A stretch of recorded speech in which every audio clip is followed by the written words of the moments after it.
picture Europe in the early 14th century, not the Europe you might imagine from history books, clean marble halls, noble knights in gleaming armor, candlelit banquets in towering castles. No, the real medieval Europe was something far messier, far louder, and considerably more fragrant in all the wrong ways. It was a continent packed with life, bursting at the seams with ambition and faith and filth, all pressed together inside city walls that were never quite built large enough for the people flooding into them. The cities were alive in a way that felt almost overwhelming. Market streets were rivers of sound, the clatter of cartwheels on cobblestone, the bark of merchants selling everything from salted fish to bolts of dyed cloth, the low moan of cattle being led through crowds of people who barely stepped aside. Animals and humans shared the same narrow lanes. Chickens darted between the legs of strangers. Pigs rooted through piles of discarded food. Dogs moved in loose packs through the shadows of alleyways, searching for whatever the city had dropped and forgotten. Above all of this, hanging over every street and square like an invisible presence, was the smell. Medieval cities did not smell the way anyone would choose. Open drains ran along the sides of roads, carrying waste from households down toward the nearest river. Butchers worked in the open air, and whatever they could not sell was left to make its own slow peace with the ground. Tanneries soaked animal hides in mixtures so pungent that even neighboring streets kept their windows shuttered, and underneath all of it, always, was the deep, earthy rot of a place where too many living things existed in too small a space, sharing the same air, the same water, the same streets, season after season. Yet the people living in these cities did not see themselves as vulnerable. They saw themselves as thriving. Trade was booming. Cathedrals were rising, enormous impossible structures of stone and light that seemed to defy the laws of the physical world. Universities had begun to open their doors. Philosophers argued. Artists painted. Merchants grew wealthy. The continent breathed with energy, with the particular confidence of a civilization that believed it understood the shape of the world. That confidence rested on two great pillars. The first was the church, which offered an explanation for nearly everything: suffering, death, good fortune, catastrophe. All of it folded neatly into the story of a divine plan too vast for ordinary minds to fully see. The second was ancient medicine, specifically the teachings of Greek and Roman physicians whose writings had been copied and recopied across centuries. Scholars like Galen and Hippocrates were treated not as historical figures, but as living authorities. Their words were not suggestions, they were law. And so medieval Europe stood on the edge of the storm, without knowing there was a storm coming. The cities were crowded, the water was shared. The rats moved freely through grain stores and alleyways and harbour ships, unnoticed and uncounted, carrying something invisible on their bodies that had no name yet in any language spoken by any human being alive. No one was watching the rats. No one was worried about the fleas. The markets were full. The church bells rang on schedule. Life, for one last brief and ordinary moment, continued exactly as it always had. When the plague arrived, it did not announce itself politely. It did not give warnings or send messengers ahead. One day a city was whole, and then, almost without transition, it was not. People noticed the sick appearing first near the docks, near the markets, near the places where the smells were worst, and in a world that had no microscopes, no knowledge of bacteria, no concept of invisible pathogens travelling from host to host, the human mind did what it has always done when terrified and confused. It looked for a pattern. It looked for something to blame. And the smell was right there. It seemed almost too obvious once the idea took hold. The sickness appeared where the rotting things were. It spread through the poorest quarters where the drains overflowed and the air sat heavy and still overcrowded streets. It seemed to move like weather, rolling from one neighborhood to the next, touching some houses and skipping others with no logic anyone could follow. To medieval thinkers steeped in ancient Greek medicine, the explanation was clear. The air itself had turned poisonous. Invisible clouds of corruption, rising from rotting matter, sewage, unburied bodies, and festering waste, were drifting through the streets and entering the body through the lungs. The term for this invisible killer was miasma, and once you believed in miasma, everything that followed made a strange and terrible sense.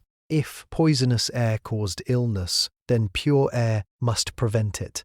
And if you could not purify an entire city, you could at least purify the small bubble of air immediately surrounding your own nose. This was the reasoning, completely sincere and completely wrong, that launched one of the most extraordinary public health responses in human history. People began carrying flowers, not casually, not decoratively, disparately. Lavender, rosemary, thyme, sage, mint, and rue were clutched in tight bunches and held directly beneath the nose whenever anyone ventured outside. The logic was airtight in the most unfortunate sense of the word. Sweet-smelling plants produced good air. Good air drove out bad air. Therefore, a person buried nose-deep in a bunch of fresh herbs was a person protected from the plague, the cess. Streets of infected cities filled with citizens walking quickly, heads down, bouquets pressed to their faces, looking for all the world like a population of very anxious wedding guests. Wealthier citizens took the concept further. They commissioned small decorative containers made from silver or gold, intricately carved and perforated with tiny holes, designed to be held in the hand or worn around the neck. These were pomanders, and they were filled with a carefully chosen mixture of herbs, dried flowers, aromatic resins, and spices. Cloves, ambergris, camphor, and musk were particularly prized. The idea was that the scented air escaping through the perforations would form a protective cloud around the wearer's face, a personal atmosphere of purity moving with them through the contaminated streets. In other words, medieval people had invented the world's first wearable air freshener and genuinely believed it could save their lives. Homes were fumigated with burning aromatic woods. Juniper, cedar, and pine were set smouldering in iron pots and carried from room to room.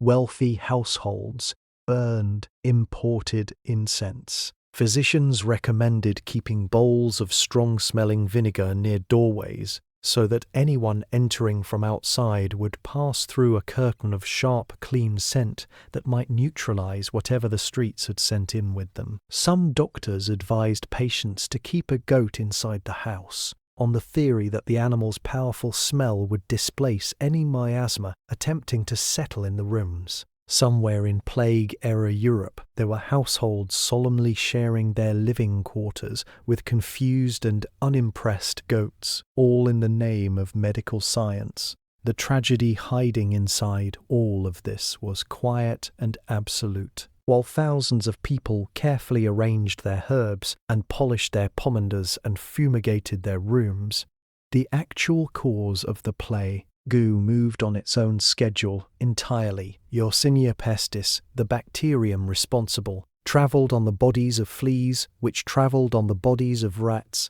which travelled everywhere. It did not drift through the air. It did not rise from bad smells. It crawled on tiny legs through the same streets where people walked with flowers pressed to their faces, feeling fractionally safer, breathing carefully, watching the sky for signs of improvement. The miasma theory protected no one, but it did mean that for one strange, desperate season, the dying cities of medieval Europe smelled, at least in small competing patches, almost like a garden. If you had walked through a plague-stricken city in medieval Europe and seen one coming toward you down an empty street, you would have stopped. You might have stepped backward. You might have pressed yourself flat against the nearest wall and held your breath without quite knowing why, because the figure moving toward you would not have looked like a healer. It would not have looked like help. It would have looked like something that had walked out of a dream about death and forgotten to go back. The plague doctor wore a long robe of heavy waxed leather or coarse linen, treated to repel what physicians believed were the contaminated fluids of the air. The robe reached to the ankles. Over it went a heavy cloak. Thick gloves covered the hands. A wide-brimmed hat sat low on the head, the kind of hat that belongs to someone who does not want to be recognized by the sky. And beneath that hat, covering the entire face, was the mask, long, pale, tapering to a hard, curved point that extended outward from the face like the beak of some enormous and humorless bird. 2 dark glass lenses where the eyes should be.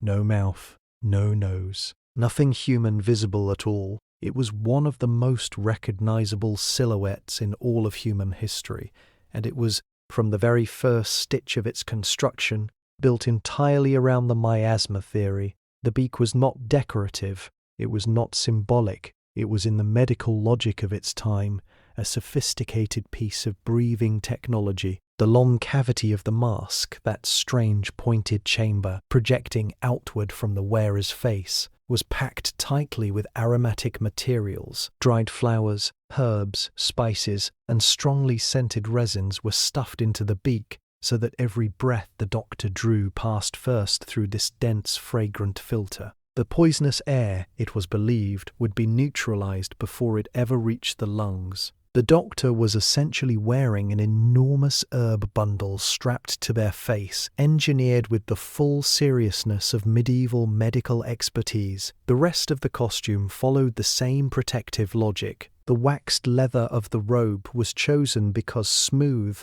treated surfaces were thought to resist the clinging of miasma better than soft or porous fabrics. The gloves served a similar purpose, preventing any contaminated air from settling on the skin of the hands. The wide hat was not merely professional dress, but a shield against aerial contagion drifting downward from above. Even the cane or wooden staff that plague doctors carried was part of the system.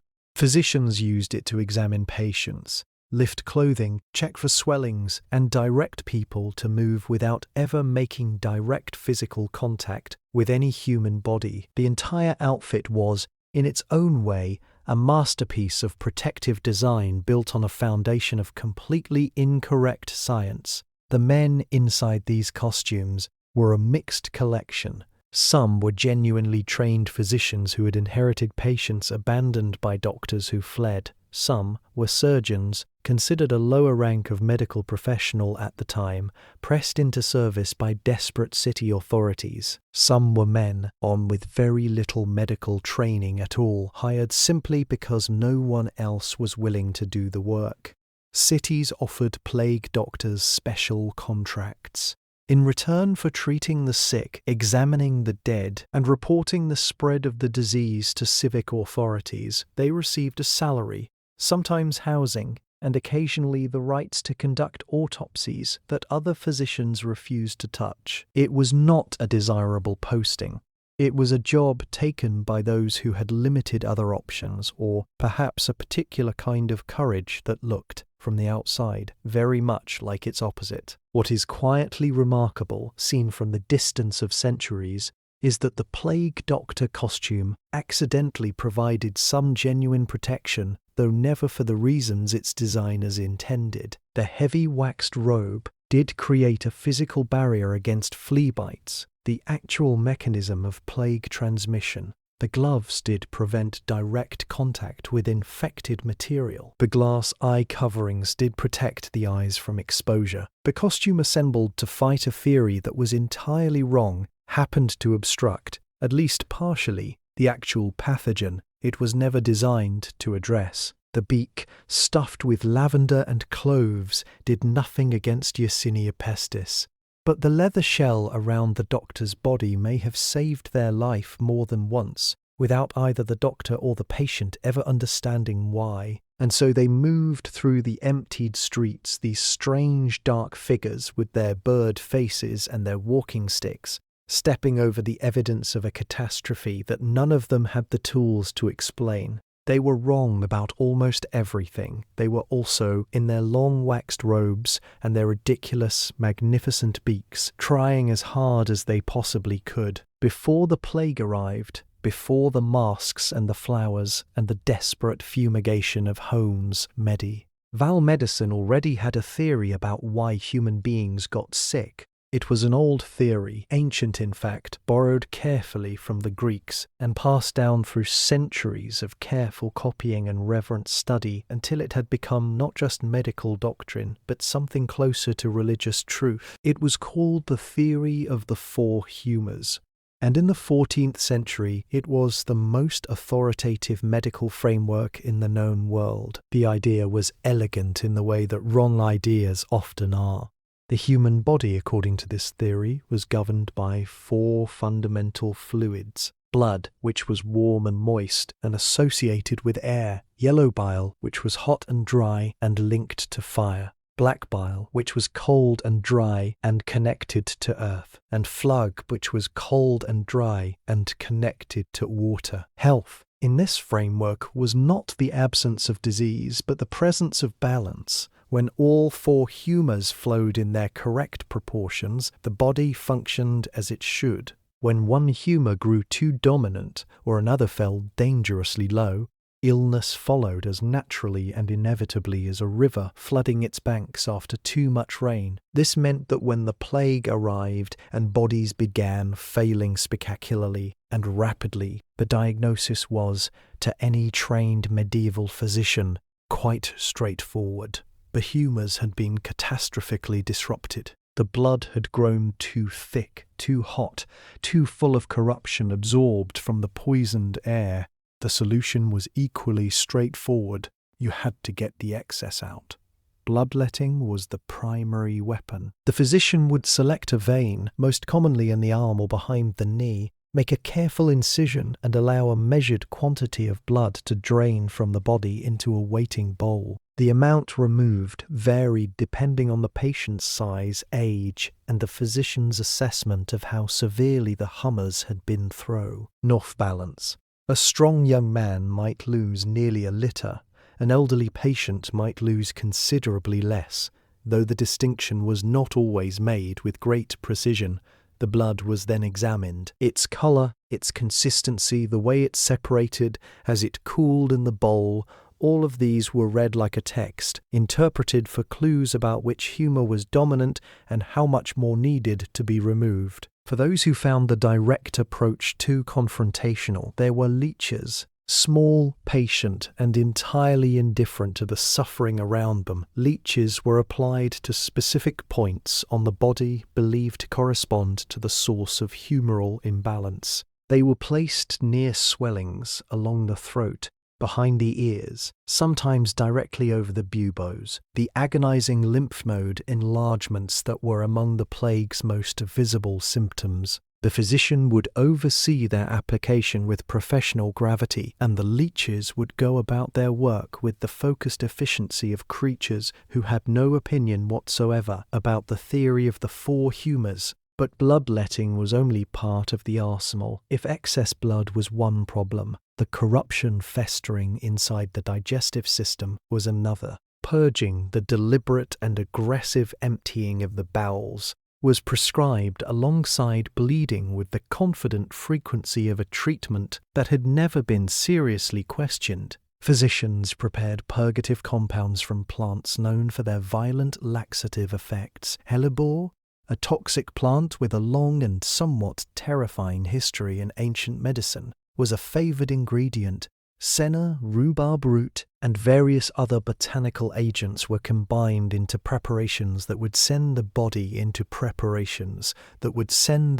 into a state of rapid and exhausting evacuation, the goal being to physically expel whatever corrupt humoral matter had accumulated in the gut. Vomiting was raged alongside purging. Emetic compounds, substances designed specifically to induce vomiting, were prescribed to help the body expel corruption through every available route simultaneously. A plague patient in the care of a conscientious medieval physician might find themselves being bled from multiple sites, dosed with powerful laxatives, given emetics to encourage vomiting, and advised to sweat heavily by lying under piles of blankets in a sealed room, all in the same day, all in the sincere belief that each of these interventions was drawing the disease out of the body. The horrifying reality was that every single one of these treatments made the patient weaker.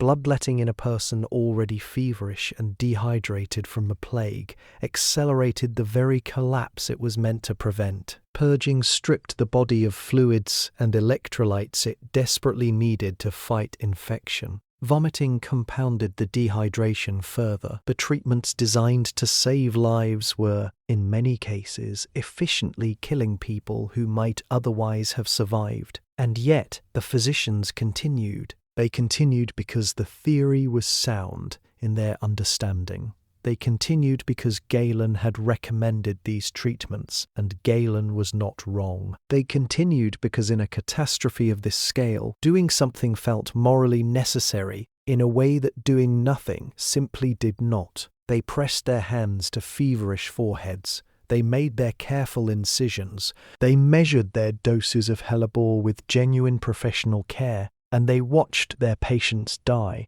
and they concluded that the humours had simply been too far gone to correct in time. It did not occur to them, because it could not yet occur to anyone, that the enemy was not inside the body's own fluids at all. It was smaller than anything they could see, riding on a flea, waiting on a rat, moving through the sea, tie on 4 legs, while the physicians stood over their bowls of drawn blood and searched for patterns in the colour of what they had taken out. There is something deeply human about the impulse to make noise when you are frightened, to beat a drum, to shout into the dark, to ring a bell so loudly that whatever is coming for you might flinch and turn away. It is old, this impulse, older than cities, older than medicine, older than any theory about air or blood or the will of God.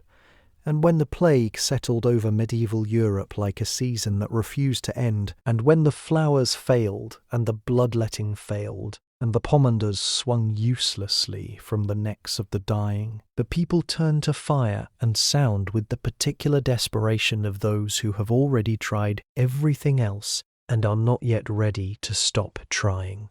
The logic once again grew from the miasma theory, that persistent and catastrophically incorrect idea that poisonous air was the engine of the plague's destruction. If bad air caused death, then the air itself had to be changed, purified, driven out and replaced with something cleaner, something the corruption could not survive in, and fire, ancient and elemental, seemed like exactly the kind of force powerful enough to accomplish this. Fire consumed, fire trans filth into ash and rot into smoke.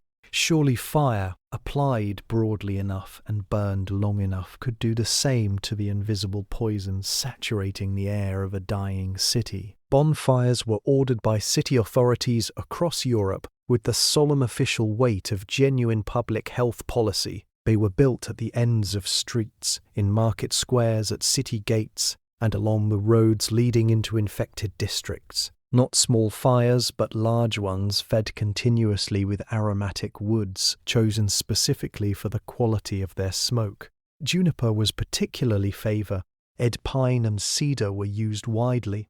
In some cities, barrels of tar were added to keep the flames burning through the night, sending thick columns of black smoke rolling across neighbourhoods where people lay dying in their houses. The smoke, it was believed, would penetrate into the contaminated air and neutralize the miasma, replacing the invisible poison with something the lungs could safely receive. Physicians recommended that healthy citizens stand near the fires and breathe the smoke directly, filling their lungs with what they understood to be a kind of aerial medicine.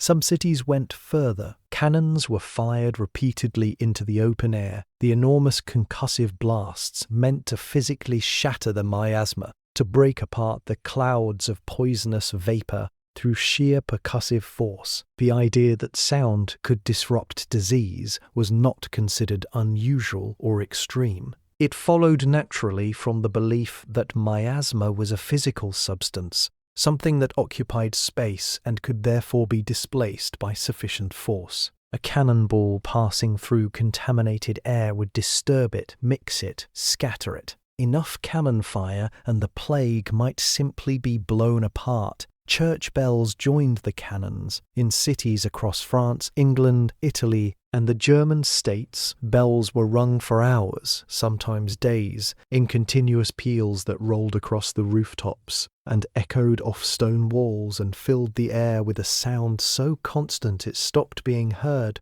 and became instead a kind of permanent condition of the atmosphere. Bell ringing had a dual purpose in plague-time Europe. It served its traditional role of marking the passing of the dead, each toll announcing another soul departed, and simultaneously it served as a weapon against the disease itself. The vibrations of the bells believed to agitate and disperse the miasma hanging over the city. The bells rang for the city. The bells rang for the rang. Dead and against the death, both at once, in a sound that must have been, after enough days, less like music and more like grief given a physical form. The irony embedded in all of this noise and fire was profound and invisible to everyone producing it.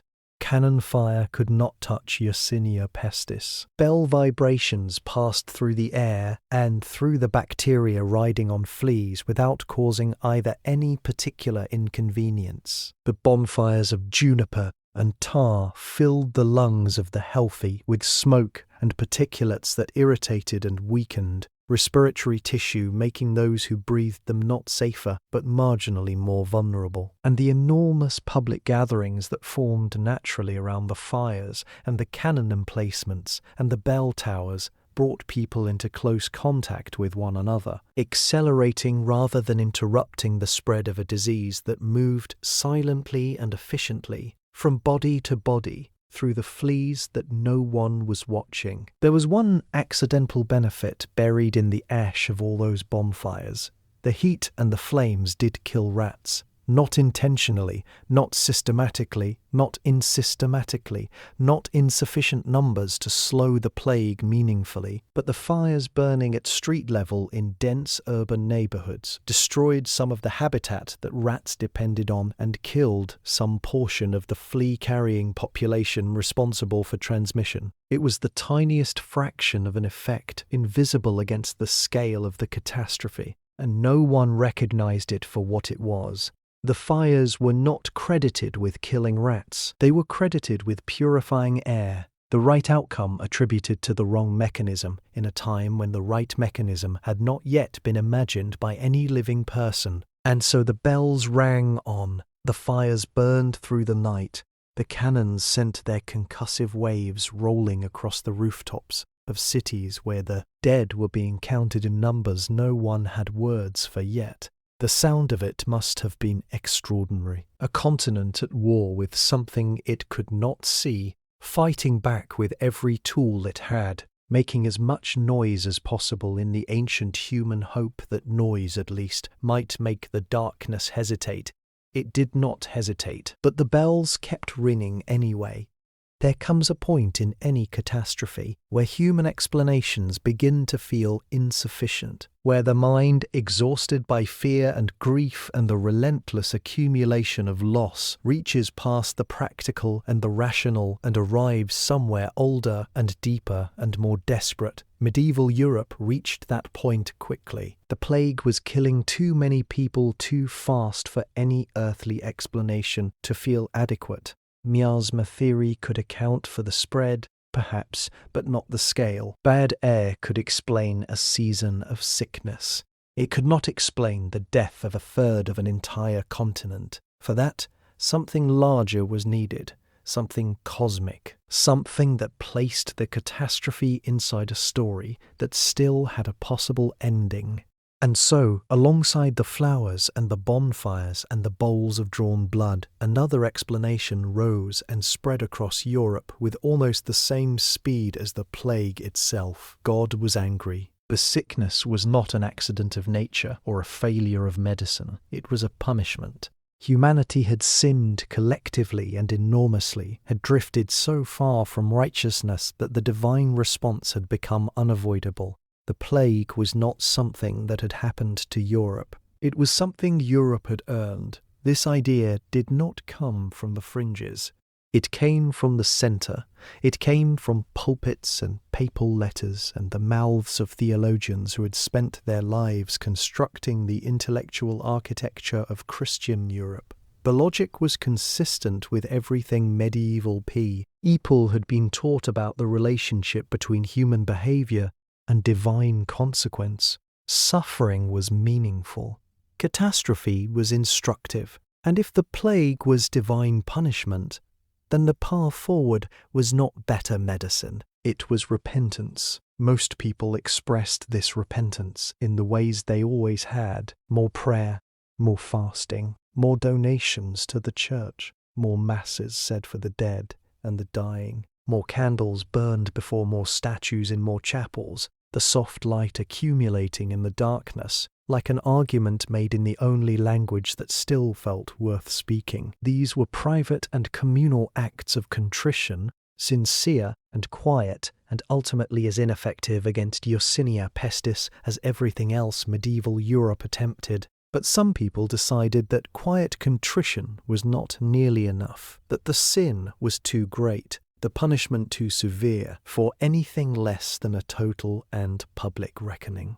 These were the flagellants, and what they did across the roads and town squares of 14th century Europe was one of the most extraordinary and terrible expressions of collective religious terror in recorded history. The movement began in Germany and spread outward with startling speed, gathering followers in numbers that alarmed the very church authorities who had helped create the theological conditions for it. Groups of men, sometimes dozens, sometimes hundreds, organized themselves into processions and moved from town to town along the roads of Europe. They wore white robes marked with red crosses. They traveled in strict formation, singing hymns as they walked, their voices carrying across fields and into the windows of houses where the frightened watched them pass. Twice a day, every day, the procession would stop. The men would arrange themselves in a circle or a line, and then, in front of whatever audience had gathered, they worsed. All begin to beat themselves. The instruments they used were leather straps, sometimes weighted with metal studs or knotted at the ends to increase the damage they caused. The men swung these straps over their own shoulders, across their own backs, with genuine force and deliberate repetition. The goal was not symbolic suffering. It was real suffering, blood and open wounds and the physical proof of penitence written directly onto the body. They beat themselves until they bled, and they continued after the bleeding started, and the crowds that gathered to watch sometimes wept, sometimes joined in, sometimes stood in a silence that meant something beyond what any word could carry. The flagellant movement genuinely believed it was working. When a procession arrived in a town and performed its ritual of self-punishment, and the plague did not immediately follow them through the gates, the connection seemed obvious. Suffering had bought protection. God had seen the sincerity of the sacrifice and pulled the plague away from those willing to pay the price of their own blood. The movement grew. New members joined at every town. Men left their families and their work and walked out onto the roads of a dying continent, convinced that their suffering was the medicine that all the physicians had failed to provide. What they were actually doing, seen from any distance at all, was catastrophic. The processions moved from town to town through a plague-saturated landscape, gathering people from infected areas and carrying them into healthy ones, stopping in crowded market squares and attracting large audiences who pressed close together to watch the spectacle. They shared sleeping quarters in barns and churches and open fields. They shared food and water and the intimate proximity of people who have undertaken something terrible together. The fleas on their clothing and bodies move. Between them and into every town they entered, utterly indifferent to the theological purpose of the journey. The church, watching the movement grow beyond any institutional control, eventually condemned it. Pope Clement VI issued a papal bull in 1349 declaring the flagellants heretical, ordering them to disband, threatening excommunication for those who continued. The movement fractured and dispersed, some groups dissolving quietly, others hardening into more radical formations that would trouble European religious authority for decades afterward. They had walked thousands of miles. They had bled on the roads of a dozen countries. They had gathered in squares and sung their hymns and brought the full force of their belief down onto their own bodies in the sincere and total conviction that God was watching and that suffering offered freely was watching and that suffering offered freely could turn the plague aside. They were wrong, but the desperation that drove them was real. As real as any force that has ever moved a human being from one place to another, as real as the grief that waited for them in every town they entered, as real as the dead who could no longer stand in the squares and watch them pass. Every catastrophe leaves something behind, not as compensation, not as justifies what the Black Death took from the world. But in the long, slow aftermath of devastation, when the survivors begin the quiet work of rebuilding the life that existed before, something sometimes shifts. Something in the way people think, in the questions they allow themselves to ask, in the assumptions they are no longer willing to accept simply because they have always been accepted. The plague killed between 30 and 60% of Europe's population. It emptied cities and collapsed economies and broke supply chains that had taken generations to build. It killed so many priests that the church struggled to replace them. It killed so many farmers that fields went unplanted and harvests rotted unharvested across entire regions. It was, by any measure, among the worst things that has ever happened to human civilization. And then, slowly, unevenly, reluctantly, it began to change everything. The first and most immediate change was practical. Cities that had watched the plague arrive by sea began to ask a question that seems obvious now, but had never been formally asked before. What if we simply did not let the sick come ashore? The port city of Ragusa on the eastern Adriatic coast provided the first answer in 1377, when its governing council passed a law requiring all arriving ships to anchor offshore for 30 days before anyone aboard was permitted to enter the city. The period was later extended to 40 days, 40 giorni in Italian, and from those two words the world inherited a concept that would save uncountable millions of lives across the following centuries. Quarantine, a word born from desperation, from the simple and revolutionary idea that keeping sick people away from healthy ones might accomplish what all the flowers and bonfires and self-flagellation had failed to do. It worked. Not perfectly, not immediately, not with the precision of modern epidemiology, but it worked enough that other port cities noticed and began implementing their own versions. Inspection stations appeared at city gates. Ships were boarded and examined before being permitted to dock. The sick were separated from the healthy with a deliberateness and a civic authority that had never been systematically applied to disease before. For the first time in history, a government was treating infection as a problem that could be managed through organized human action rather than divine intervention or medical guesswork. Alongside quarantine, something quieter and more gradual was also beginning to shift inside the minds of the physicians who had survived. The humoral theory had not been formally abandoned. It would not be formally abandoned for centuries, but the plague had exposed its limits in ways that were difficult to ignore entirely. Patients had been bled and purged and treated by the most conscientious practitioners of ancient medicine alive, and they had died anyway, in numbers that no previous epidemic had produced. Some physicians began keeping more careful records, not records of humoral imbalances and their corrections, but records of who had gotten sick, where they had been, who they had been near, what conditions had surrounded their illness. The beginnings, tentative and imprecise, of something that would eventually become epidemiology. Anatomy began to be taken more seriously. The plague had produced so many bodies that autopsies, previously rare and sometimes theologically contested, became more common, and the physicians performing them began looking with fresh eyes at the physical evidence of what the disease had done inside the body. The buboes, those swollen and agonizing lymph nodes, pointed towards something. No one yet knew what.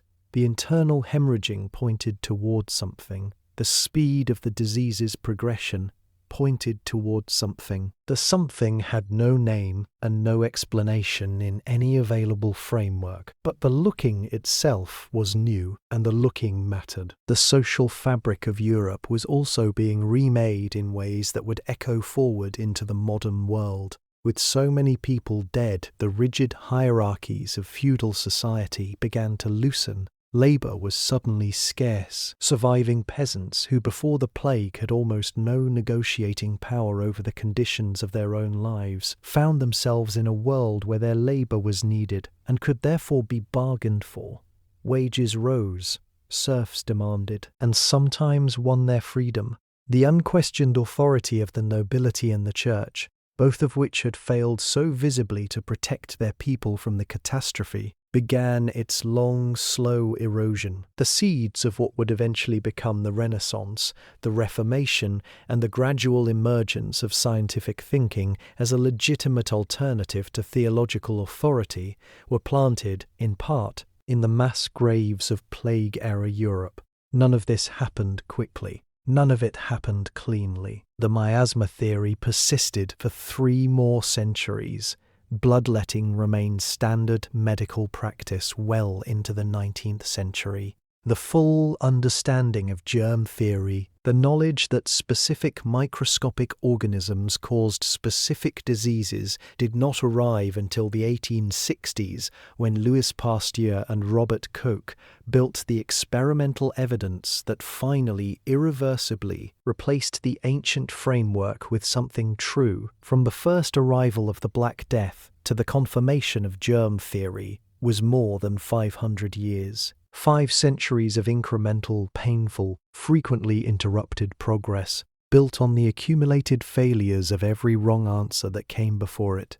The flowers did not work. The bonfires did not work. The bloodletting and the purging and the beak-nosed and the beak-nosed masks stuffed with lavender did not work. The cannons firing into empty air did not work. The men bleeding on the roads of Europe did not work. None of it worked.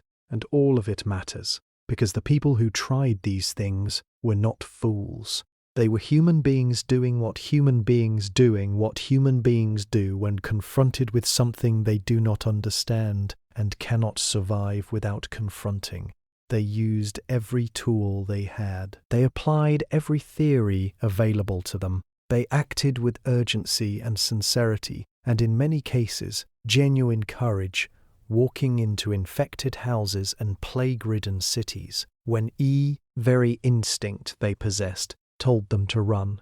What they gave the world in failing so thoroughly and so well documented was the outline of what needed to come next. Every wrong answer was a wall that eventually forced thinking in a new direction. Every failed cure was a door closing on a corridor that turned out to lead nowhere, redirecting the long, slow walk of human understanding toward the corridor that eventually, finally, opened onto something real. The plague is over. The rats still move through the walls of cities, smaller and quieter than history. The fleas are still out there, and somewhere in a laboratory that would be unrecognizable as science to any medieval physician, the understanding they spent their lives reaching for sits in clean bottles on clean shelves, waiting to be used. They would not believe what we know, but we know it partly because of them.